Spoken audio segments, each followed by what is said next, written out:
Hello. Hello, is this Donnie? Speaking. Hey, Donnie, this is Dustin Wilmus from KMSU Radio in Minnesota. How you doing today? Pretty good for my age. I appreciate you taking the time out today. Thank you so much. I appreciate you wanting me to take the time. Well, first, I want to ask you about the new album here, Beautiful Things. Can you tell the listeners what we're in for? They're in store for a lot of great hooks and melodies and harmonies, and there's some great players on it, and it's good old style pop. Not the new pop, what they call pop now. That's like Beyonce and stuff like that, but it's what used to be called pop music, pop rock and rock and roll. But it's a very positive record, it was done very well, it was mixed very well, and it's a record that I've always wanted to make. I kind of had some trouble doing that. Enuff's Enough. It was kind of a certain cookie cutter thing going on with production there, and this, this is like I wrote all them songs, I sang all them, but they didn't come out like this, and this came out really, really good. I don't know if you've got a copy yet, but I told those guys start getting these interview guys copies. Yeah, I got the download of it, so I'm definitely digging it so far. And I noticed you've got Paul Gilbert from Mr. Big on there, a couple other guests as well. So you got a lot of people joining you for this one. Yeah.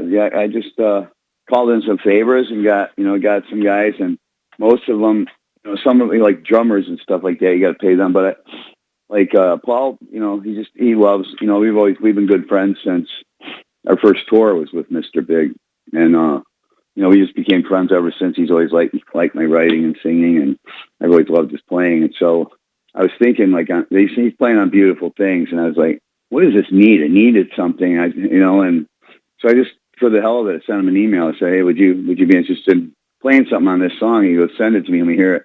I sent it to him an hour later. He said, yes. I said, all right. We went from there, because you can do everything via email now. They have to guys. You picture guys in the studio. That's not how it is anymore. Well, yeah, that's great too. As far as the way the music business is now, you don't need all the the lawyers and the contracts and the labels. You can kind of just do whatever you want. It seems these days. Well, not exactly. They, you mean like the whole PledgeMusic type thing and stuff. Well, they went.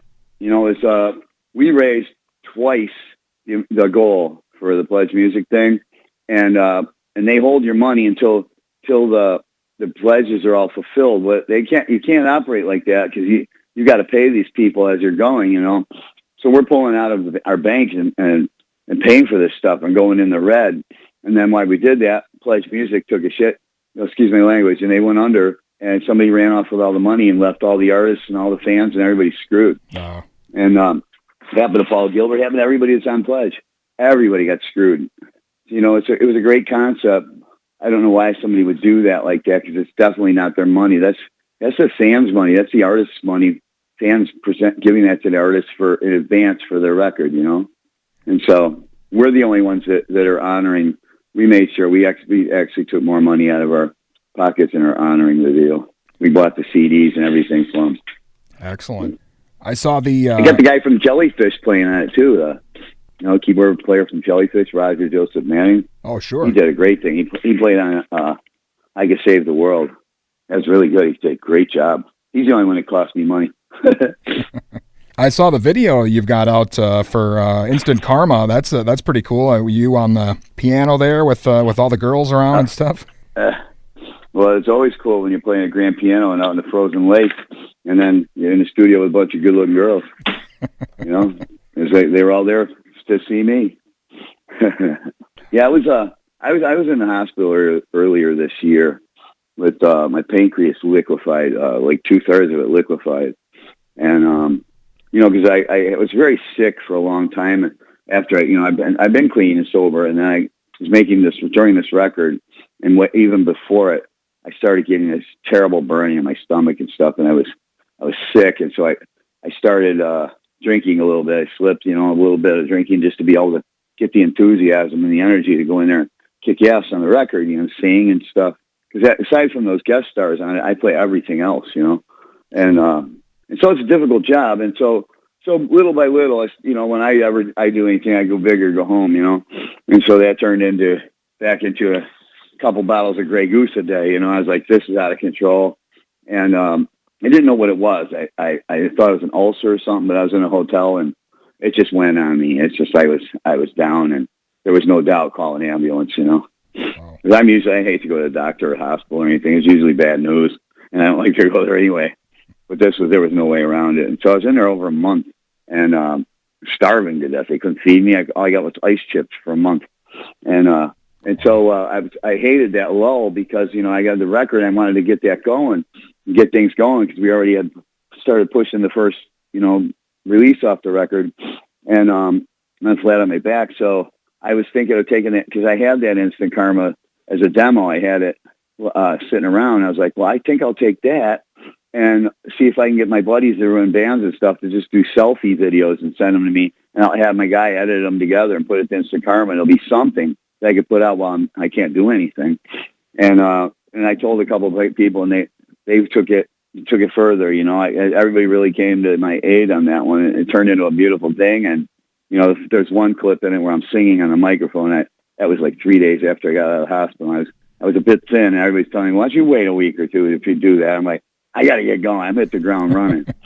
And, you know, I'm sitting later for months, starving to death, not a bite of food until I made a duty, you know? And that was like a long time. I go, how am I going to make a duty if I have a bite of food? And it's like this, it's a vicious circle.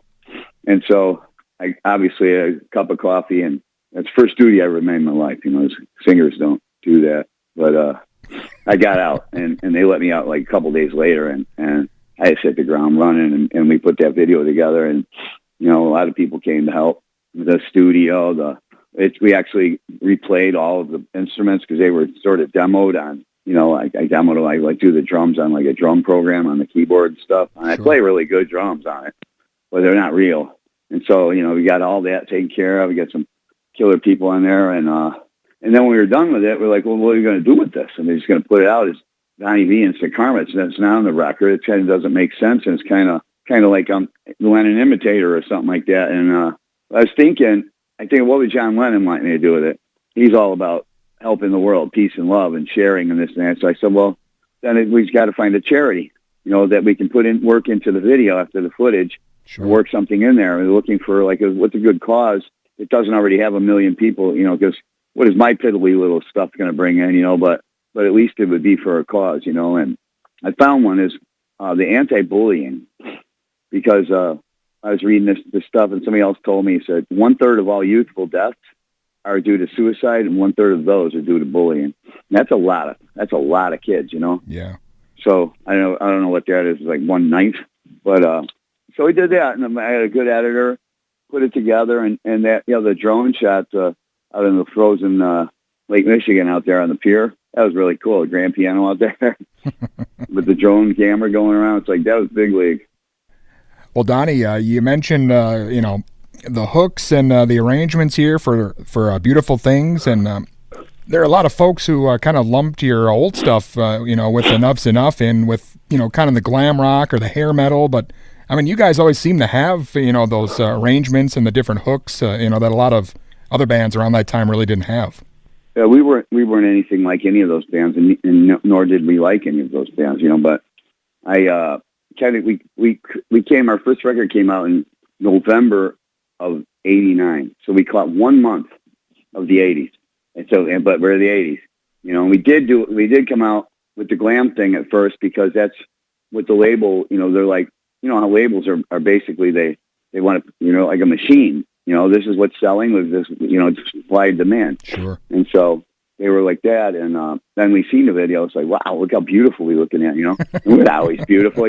Usually me and Derek are staying up for weeks and stuff, you know, crashing on, or not sleeping on couches and with beards and stuff. So they had Paul Starr do the makeup and stuff. They used to do Boy George and everybody. We'd all be just standing in the mirror. Look at me. Wow, look at me. You know, so it was fun to do that, but it, you know, I look back at the stuff now. I mean, yeah, we might have been a glam band when we first came out. But we got rid of that very quickly. You know, by the Strength record, we weren't a glam band anymore. We was just a good looking band, you know. And when we were glam, we were the best looking ones out of all of them. But you know, we dropped that. We should have came out. You know, hindsight is insight, and you know, you don't want to be the last guy on the last train. you want to be the first guy on the next train. You know what I mean? You get a better seat. And so, I didn't think about any of that. I didn't know anything. I was 18. We got a deal. And, Chip fast-tracked me to professional from total amateur. I just started writing, and I could sing, but couldn't hang with the pros, Couldn't play guitar well enough and stuff like that. And, I had no choice but to keep up, they were brutal on me. And they've always been brutal on me anyway, And I wrote and sang everything. I'm like, how do you guys be brutal to me? But we changed all that, and had we come out in leather pants and T-shirts, would have been just fine. But, had you done this, this would have this and that. You can do that, and it's worth a pile of white dog shit in your hand. You know what I mean? Nothing. So, and it brings you, it's like there's reasons for everything, and you find out later, like, oh, I could, and you learn, and I would have been dead. There's no way I would survive with an infinite amount of cocaine and cash and stuff like that. And I'd have been dead. I wouldn't be here making the Beautiful Things record. And so that's what Enough's Enough. I still, I got acoustic storyteller thing that I do until the live band's put together, because the live bands cost money for these cats that I'm going to play with. I'm not getting the usual suspects, the guys that are in everything and they're filling guys. I'm not getting those dudes. Sure. I'm getting good guys, and everybody's got to be able to sing, and they got to be total pros. But those guys cost money. So those shows have to pay enough to do that, but until then, I got my whole back catalog of Enough's Enough, and I do a storyteller thing, and they like that. But my hands right now are jacked up. I got neuropathy happening right now, and so both of them, the pinkies went numb on each hand, and when the pinkies down, the whole hand is weak. Wow. And I can't really play acoustic guitar right now. I tried yesterday. I had a radio interview, a live one, in the studio with 30 contest winners in an audience. And I came out, and I thought I could pull it off, and my hand just couldn't do it. On the other hand, I had the picks. I had my tech taped the picks to my hand, because the picks kept flying out of my hands. Wow. You got duct tape taping the pick in my hand. The other hand, it was a lack of a better word, shit show, man. Hopefully they were all fans of it, the contest to win, and so they know I kick ass. They know this must be a bad day, and maybe he is telling the truth about his hand. Because they could tell by the interview that I wasn't hammered, or I'm sober, I'm clean. Totally clean and sober, especially since that pancreas thing. But I'm all better. Excellent. But that's all I can think about. Enough's Enough, except I've been in there and done that. Well, yeah, you've been doing the solo thing for a while, and you mentioned kind of Enough's Enough maybe wasn't the way that you were hoping it would be there towards the end. How are things different now as far as the being writing and recording on your own as opposed to with the other guys? Is it a lot different? It's I did that anyway, but when you got another guy who's like equal partner pretty much, like Chip was, and there's a lot of things a lot of shots he would call, that I didn't have any choice in. He's got a bigger mouth, and so it's like, just play it like the demo, this and that. And no keyboards. We're not the Montevisi Orchestra and stuff. And I'm like, well, I need this stuff in there, It's like, I want to keep evolving and making better records each time. And I think that I have managed to do that despite all that stuff. But it's so much easier for me. I never wanted to be a solo artist. I always wanted to be in a gang, a band. And that's why I stuck with it so long. I've been alone my whole life, I had a terrible childhood. I finally had a big brother. I had a big brother, and another one, and a partner in crime. Me and Derek. That was a disaster putting us together in a band. And many of Vicky Fox, who everybody thought was a girl and stuff, but he's never had a stick in his hand. There's always something flying in the air and twirling around and this and that. So if something's in the air, it's not hitting a drum. You know what I mean? So I hear that stuff, and we didn't really have a lot of respect for each other. They thought I was ripping. They thought me and Chip were ripping them off and stuff. They didn't realize there's no money. All the money went into filing bankruptcy lawyers and stuff to get out of that Echo deal when we got when they were going to put us on a shelf. Sure. And we were like, we're too good a band to be put on a shelf, so we went out of this deal. We went somewhere else. But it's nowadays, it's so much easier to do that record because I'm calling the shots. I'm listening for things. There's nobody telling me what to do. I just have a co-producer who's letting me know if this works or doesn't work, giving me a second opinion, confirming or whatever. And also he's there to, get the best takes, so I don't have to sit there and press the buttons. But But now I even I got some pretty good sound in demos lately. I've already written 27 new songs, 28 new songs since that record, and there's enough for a heavy record because I got some really heavy ones. I keep falling back to the heavy because it's part of my nature. I'm a bad boy, and the poppy stuff though appeals to me because of the melodic, and you can hear the song, you can hear the vocals, and there's things like violins and flutes and stuff like that in there, and clean guitars and vintage amps and stuff, as opposed to some Mesa Boogie or Marshall turned all the way up, and that's just sounds like an airplane taking off to me, and so it's a lot less frustrating, and but when I go out, I'm going out with a full band, and I would like to get a full band that maybe could stick together, and maybe even work together in the studio next time. Awesome. If they're good enough cats, I don't want to have to play everything on my hack. Are you hoping maybe you'll be back on the road even as soon as this year or possibly next year? Yeah. Oh, yeah. Oh, for sure. Yeah. There's already dates booked at the end of August. It's just a matter of if my hand's going to be good enough to play it. I know I could probably do the electric show because the electric guitars, the strings, they're easier to, the acoustics. I got a good one. I got a Gibson and a Martin, but the strings, they're harder to push down because you got to use heavy strings. So the guitar sounds beefy and I could not push those strings down. And like something like Fly High Michelle that I played 1,000,000 times in my life. I hate it. I hate that song. And then I had to play that. They requested that. I'm like, of course they would. And I couldn't do the walk up thing and the down, down, down, down, down, down, and it walks up, down, down, down. I couldn't do that. My fingers didn't do it. And so I'm like, man, I'm in trouble here. And then I started losing my confidence, and then I forgot the words and the chords. I'm like, how do I forget that Fly High Michelle? But it was a nightmare, and so that's why I'm going to wait, to do it. But yeah, definitely this year. Definitely by the end of this year, we'll be playing out with the live band and the Storytellers thing, But I'm not touring anymore. I won't go touring. I'll just do 2 or 3 at a time, and I'm not going to do the 2 or 3 good shows a week, and then you got to fill it in with every little crap hole, you can find for cheap money, and you can't do that, and it's too detrimental to my health, my sobriety, and all that stuff, just to my emotional state of mind. And I got to keep myself upbeat because I've always been depressed.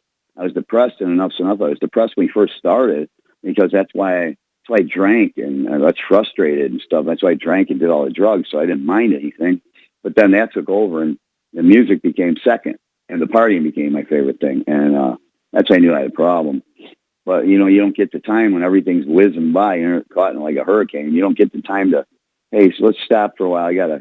I need to get get it together here, or get my health together here. And then when it did get to the point of where, I had a lot of time with nothing to do, there would always be something to do sporadically where it was spread out. So you can't do anything that takes any amount of time because there'll be a show here or a couple shows there, and you got to do them because you need to get paid, and besides publishing and stuff like that. So this time, I was out of the band, and I was really depressed, and I was really down, and just wanted to not be alive anymore, and I spent a lot of time in my life like that. Nobody should have to. And if there's anybody out there feels like that, if I can make it to this point, anybody can make it to this point. Because I was as bad as they get, and I really loved it.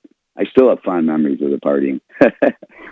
Well, Donnie, it's great that everything's worked out the way it has. And again, Beautiful Things is out. The new album sounds great, and I appreciate you taking out the time today. Thank you so much. I appreciate you thinking of me. It really, you got my number. You ever need a couple minutes or something, you got a question or something, just give me a call. All right, will do. Thanks a lot, Donnie. Thank you. All right, bye-bye.